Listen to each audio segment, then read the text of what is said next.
السلام عليكم ورحمة الله تعالى وبركاته. دمان صاحبي المعلومة أكسمير بجوكتان كسر دوات كنال كينك وكل يوم MCC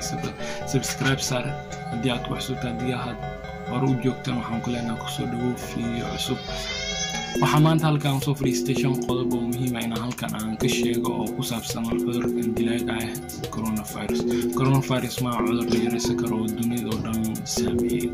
وهذا نسوق جاري دلكينا هو الصومالي waxaan maanta halkan aan ku soo qaadi doonaa 5 qodob waxa ugu horeyso sidee uga hortagi karnaa cudurkan COVID-19 labo sidee qofku u ogaan karaa nafsad ahaantiisa saddex si aad u yareysid khatarta kaaga iman karta caabuqa afar astaamaha uu yeelan karo qofka caabuqa laga helay shan haddii aad isku aragto calaamadahan coronavirus maxad sameynaysaa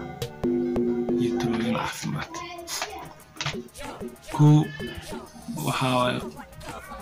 fayruskani ugu horeyntii tilmaamo badan ayuu san qofka ku dareemin inuu qofka qaaday in kale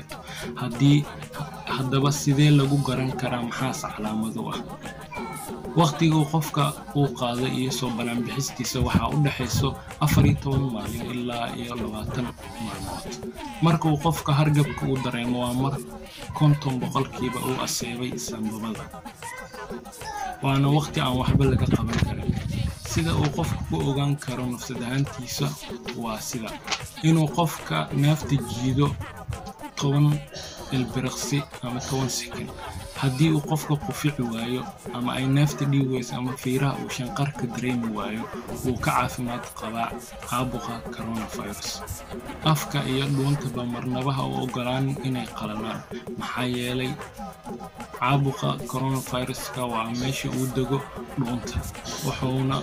ku baahaa sanbabada haddaba biyo si aad u cabtid waxa ay biyaha qaadayaan waxay tagayaan caloosha waxayna geynayaan meesha aashitada caloosha kadib halkaas ayaa lagu burburin doonaa si aad u yareysid khatarta kaaga iman karta caabuqan ku nadiifi gacmahaaga biyo iyo saabuun si joogto ah labo aad ha